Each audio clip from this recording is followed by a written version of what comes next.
Hey guys, I am IBigandscary. I'm bringing you another StarCraft 2 replay, this time featuring in the bottom left-hand corner Casto, our blue Terran.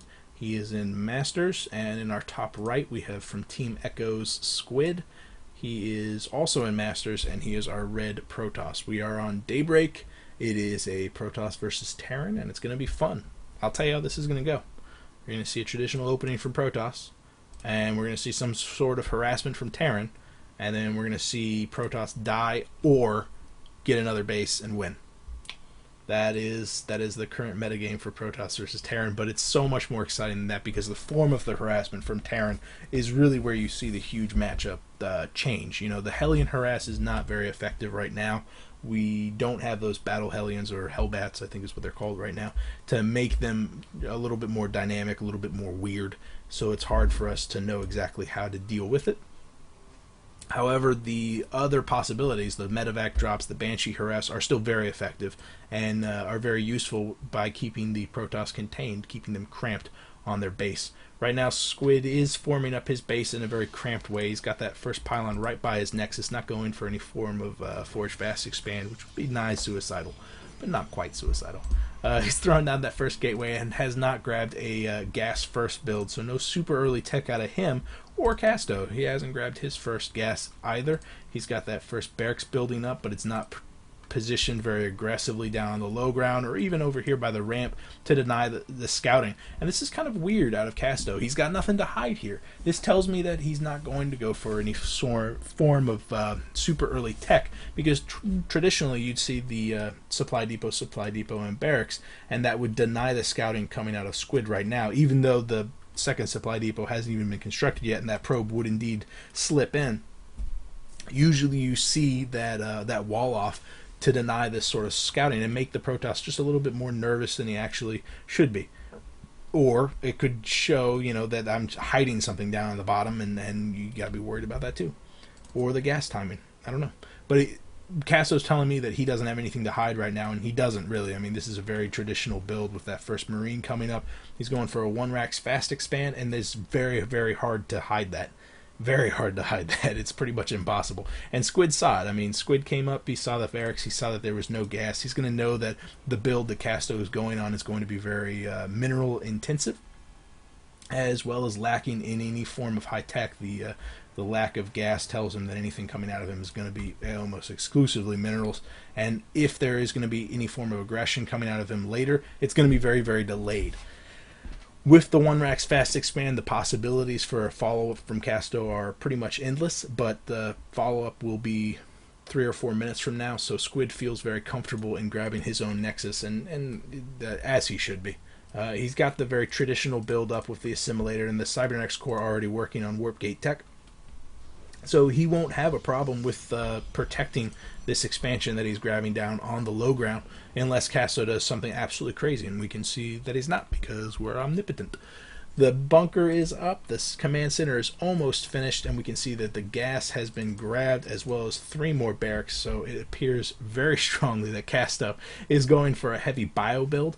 Terran bio is very mobile, it's very flexible, it opens a lot of doors for harassment, as well as a lot of doors for late game unit compositions. You get the ghosts out.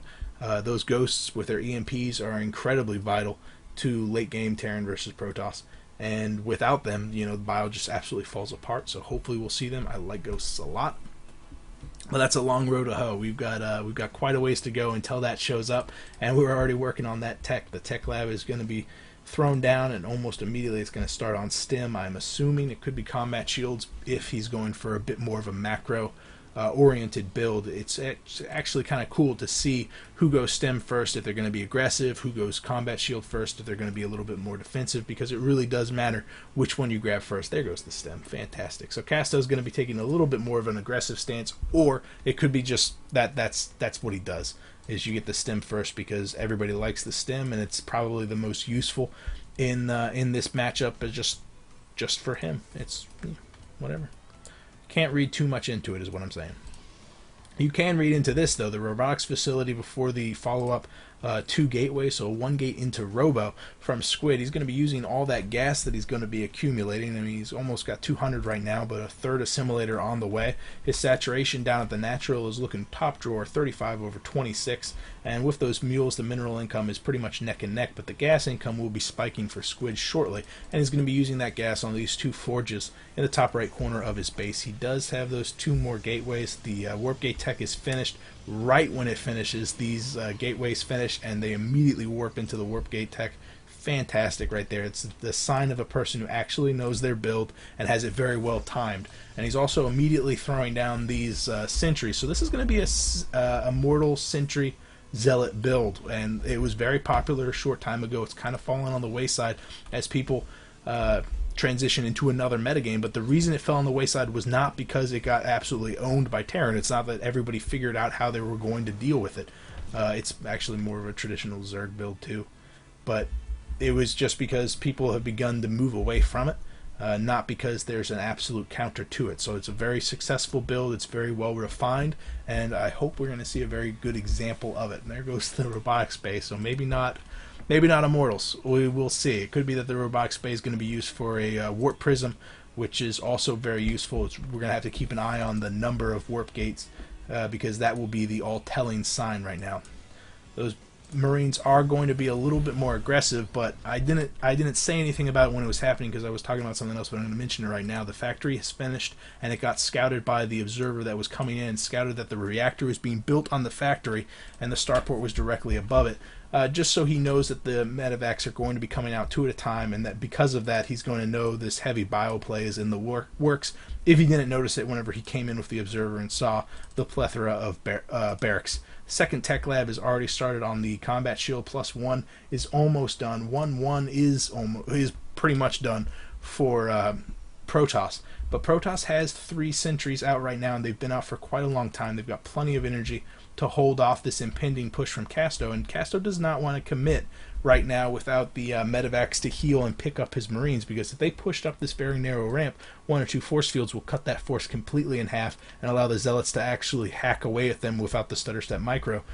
Terran will be in a lot of trouble. What Casto wants to do right now is double check that there is no third, realizing that he's not going to be able to push in and do a bunch of damage. He's going to pull back. I really don't it'd be suicidal for him to push up this ramp and actually try to take on this force from Squid, but I expect he's going to pull back and take his own third, and there goes the third right now. Fantastic. This is a bit more of a macro Colossus. I think Chef is the one who coined that term, but with the 2-2 starting, the Colossus is there just to buy time. It's a form of AoE. I do not believe that the Colossus is a mainstay. We're not going to see a huge number of Colossus anytime soon, because on 2 base you really can't afford a huge number of Colossus as well as the ground units necessary to defend those Colossus. So it's a very fine line to walk. Oh, I see. He's actually, that's pretty clever. The observer is in position to scout out, sees that the 2 medevacs are already there, knows that the drop play is forthcoming, because in reality, Casto's not going to suicide up this ramp. He's not going to push in and try at the front door. So he's going to have to resort to drop play, and there's no place for him to drop except for the natural or the main, and the natural is very well defended by this main force, so the only other place for him to push is up here at the top left corner, and we can already see that the stalkers are well into position. We already have an observer there. Squid has this guy's number, and Casto's in for a world of hurt if he actually tries to commit to this drop. Here we see the little bit of back and forth. The medevac just taking a little bit of damage and then retreating, completely shut down. It's nice to see that observer is in that good of a position, but it would be much better for that observer to actually follow around these medevacs, even though a scan will be coming shortly to chew them off. Warp Prism is moving out, and at the same time so is Casto. He's moving down to the bottom right corner. Quick Stim there is going to be doing a little bit of damage to the Nexus, but the sheer number of Marines is not necessary enough to take down that Nexus, so it does fall. Really what that was in order to create an opening for these medevacs, and here they come trying once again, expecting Squid to not be paying attention. However, he is, positions his stalkers well in order to do just a little bit of damage. The number of Marines and Marauders that had been dropped was enough to clean up the initial defending forces, but this is what I was talking about. We see the sheer number of warp gates, and that warp prism is out on the field right now, and it's going to be doing a counter drop. with so many warp gates out on the field, they're going to be able to throw down a lot of zealots, and that's just mineral intensive. It's just a lot of wasted minerals right there, not wasted, used minerals right there, and it's going to save a lot of gas later on, and this is what the gas is going to be used for. It's these High Templars. Those High Templars, I think, were the end result. Like I said, that Colossus was not the mainstay of that force because you really can't afford a huge number of Colossus just on 2 base. And yes, we have the 3rd base up right now, but the change to High Templars makes a lot more sense to me. You use a lot of extra energy, or a lot of extra gas on the High Templars. You use a lot of gas on the High Templars, and you save a lot of minerals so that you can spend it on the Zealots later on. Colossus are expensive in all categories. This allows you to have the AoE as well as the meat shield on a tighter budget. It also is rather intensive as far as APM is concerned because you have to, you've got to micro those High Templars far more than you have to micro the Colossus, where really all you have to worry about with Colossus is unit positioning, which you do have to worry about with the army. Here's the forming of another nice drop from Casto. He's going to be pushing in. One of those medevacs is very, very close to being dead, but we don't see any static defenses that can fire upwards in Squid's main base right now, and it looks like Squid's army is far afield. Here comes the drop. Casto is dropping all of his units. Nice drop here. He's having no problem chewing up those zealots. Unfortunately, there's not a huge bank for Squid to reinforce this very quickly, but he is reinforcing it. The Colossus walking right up that wall. Charge is done for those zealots, but Casto is using the Sim City of Squid's own structures to his advantage, pulling back, taking down that Templar Archive. Did he take it down in time to deny the actual storm is the main question. The question that we've got to ask right now. The Forge did not finish the +2 or +3 armor. It looks like +3 weapons is going to be finishing shortly. Did that drop expose the Dark Shrine is my question. No, it did not. It was on the total opposite side. Templar Archive is started again. So there's your answer. There is no storm out on the field. That is a major hit for Squid right now. That's hurting quite a lot. We can see another Colossus is coming out on the field. Oh no, he did finish storm. Okay, he's just starting the Templar Archive so he can get out more of the High Templars. I'm stupid, guys. Really, don't listen to me. But that's a big win for him is getting that storm out before the going down from those Marines. That was a huge drop from Casto. He sacrificed a lot of units for that. He didn't lose too many of the medevacs. I think he only lost 1 to the actual damage from the Protoss, but he managed to snipe out 2 very expensive units, very expensive structures. I don't know if he got the cancel for the Forge, but yeah, I mean, he lost a Forge, he lost a Templar Archive. They wrought a swath of destruction through Squid's main base, and it looks like Squid is out for blood right now. He really wants to push in, free up some supply by sacrificing some of his zealots, and he's also got to worry about this, because every second that he stagnates back with his main army, he's now going to have to retreat all the way across the map in order to defend his home structures. These warp gates are definitely going to go down. Fortunately, there's a huge number of them, and he's also saving the majority of his probes, which is another big win for him. But those Marauders are going to have absolutely no problem sniping out this Nexus. It does indeed go down. The Zealots arrive just in time to see that there's absolutely nothing left of his main base. This is a pretty big catastrophe for Squid, especially with his forces off here in the top left corner. On the other side of things, Squid has managed to take his 4th, so his economy is not in bad shape. His harvester count is pretty low. But look at this. There's absolutely nothing that can fire up in the air. Just 2 sentries doing just a little bit of damage. Here comes the Archons. Here comes the Stalker sniping 1, 2, 3 of those medevacs. It looks like the other 2 will survive, but definitely a net loss for Squid. I mean, look at this. This used to be a beautiful place. This city was full of life, and they're all dead. Poor Squid, but he's got an intimidating army. I mean, he's got those 3 DTs, which have probably been doing quite a lot of damage. Did I miss that completely? 9 workers killed. Some of that was from the Zealots, I'm sure, but some of that must have been from those DTs, or did he warp them in a weird place? I'm not 100% sure. They're not part of the main force, and I don't see them afield. Here they are. Whew! I did not miss that. So here comes these DTs in the top left corner. This is going to be an orbital command. I was expecting a planetary fortress with a missile turret, but they'll be cutting down 2 of those mules, which is a big win for Squid. And Squid's very close to being maxed. He's got the 3-3, or 3-2, I guess the +3 armor is just now finishing. but the 3/3 also for Terran weaponry. He's got a nice army here, but he needs to continually pressure with it. Those zealots are not going to be worth much against a full-on bio ball that we can see that Casto is going to be fielding very shortly. Fortunately for Squid, though, Casto has lost a lot of his medevacs. He only has 2 of them out on the field right now. He needs a significantly larger number in total. There's 6 of them out on the field. Where are they? See, I'm nervous about drops right now because I'm missing a drop. And is it over here? It is over here. Awesome. The little drop. Not succeeding in sniping the Templar Archives this time because there's Archons in the area. Unfortunately, that Archon is getting kind of caught up on the smaller structures here. Only a handful of Marauders doing just a handful of damage, but they are succeeding in sniping out a couple of those workers. We saw that this number was about 12 a very short time ago. Zealots are going to succeed in cleaning up that drop, but you know, that's just one more small little pressure. And really, this is coming down to Squid. Squid really needs to push out, do some damage with the intimidating force that he has out on the field right now. This is doing absolutely nothing. It's not stopping the drop. It's not stopping the pressure coming out of Casto. It's not saving these probes. He's got 200 supply, but he's not doing anything. He can't be waiting for upgrades because the only thing he doesn't have is +1 shields. Here comes the final battle. There goes a fantastic storm. This is what Squid needed, and he needed it 5 minutes ago. It's definitely not too late. He's got a good economy, 54 over 74. The 4th has not been grabbed from Casto. The 4th in the top left corner has been denied by the DTs, and the 3rd is almost completely mined out. The natural is getting mined out. The main has been mined out. So Squid's in a very good place economically, but he needs to do something. He can't keep getting hit by Casto. He can't be. Casto's going to be feeling pressured because he's running out of money. Squid should be feeling pressured because he keeps suffering massive losses from the drops. He does have a good infrastructure back at home as far as the gateways are concerned, but this is a depressing sight. Seeing the robotics facility getting targeted down just so the Archons can leave the base.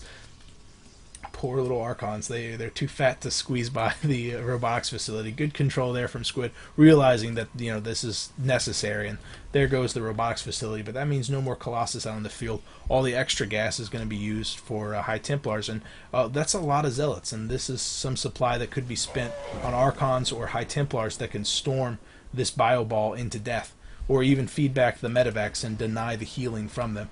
Casto's pulling a bunch of his SCVs just to soak up some of that extra damage. This is going to be absolutely devastating. This is going to be a hell of a fight, actually. So here comes the Protoss swinging on the right side. There goes... What the... A huge storm there. I just flip it over to the resources lost tab. Even though he's taking so much damage from those drops, it swung back in the favor of Squid.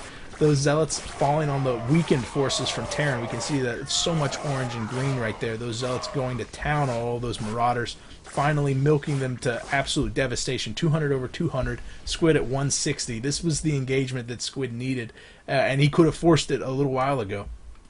But he stuck back, stuck to his guns, got the unit composition out that he needed in order to win, definitely.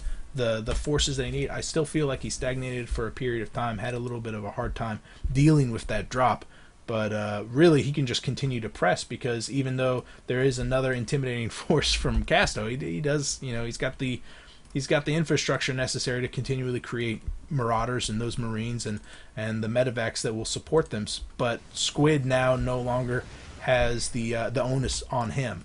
Casto's got to get back into this game. Casto lost a lot of harvesters in that, and with it went the majority of his economy. He is down just to 1 base, and that base is incredibly oversaturated with Marines. With SCVs and mules. Squid, though, he's got his 4th, he's got his 3rd, he's got his natural still mining. His main could be resaturated. I don't know if it's actually worth it or not. Maybe he'd gain a little bit of minerals, but not much. The Vikings just doing a flyby, seeing that the Zealots... I bet those Zealots might be able to take the Vikings in their weakened state. But Squid's protecting his bottom right-hand corner, and he's back up almost to max. So Casto's in a lot of trouble. It looks like he was going to be trying for another drop, but where do you drop? Sure, you could manage to take out one of these fully saturated bases, but he's still got 3 other ones to fall back on. Unless you succeed in taking out the infrastructure, and, look at that bank. Squid doesn't even need that because he's 200 over 170. and the 170 is split up into two equally sized forces. The drop in the bottom right-hand corner is going to succeed in taking out a Nexus, and nothing else. In fact, he might just bypass that and move off to the third, but no. Squid looks like he was going to be doing some sort of pressure in the natural, but he has to retreat to deal with this impending push from Casto. But with only half of Casto's army here, and he's dealing with a fully maxed out army from Protoss, this is going to get absolutely chewed up. And with it goes the remaining funds of Casto. He's completely out of money. He's completely out of time. Squid just played this as an economy game, basically a war of attrition, and he won it hands down. Casto did some fantastic drops. He did some fantastic damage with those drops. Really nice play using the Sim City of Squid's actual base to worm his way into the high-priced targets in the top right corner. Sniping out that Templar Archive was a major win for him. However, he fell behind on the economy. I don't think he was expecting this game to last this long, and because of it, he just doesn't have the bases necessary to deal with this, with the continued pressure from all these DTs. And Squid can basically 1A into the home base of look at all those zealots of Casto. Casto, yeah, it's just not enough. It looks like it's going to be a base race, but in reality, Squid could just retreat. And if he manages to catch Casto in his home base and take out this force, even with this force still afield, I don't see how Casto could get back into this game. He did succeed in taking out a little bit more of that infrastructure, but look at that bank, 4,000 over 2,000 for the gas. Casto's going to have to tap out in any second now. And here comes another force. It's a good play. This is how Terran should be done, which is splitting up your forces into small, manageable chunks and striking out in different directions. But Casto just can't re-macro out of this. He's not buying time for anything. He's just slowly getting whittled away by DTs back at home. I feel bad for him. I feel bad for him. I feel good for you guys because you just watched one of my casts. If you have a game you want me to cast, you could PM me here or on Reddit. One way or another, I will see you guys later. Casto, it really is over. Look at all those feedbacks. I'll see you guys later. GG. Awesome. Great. Bye.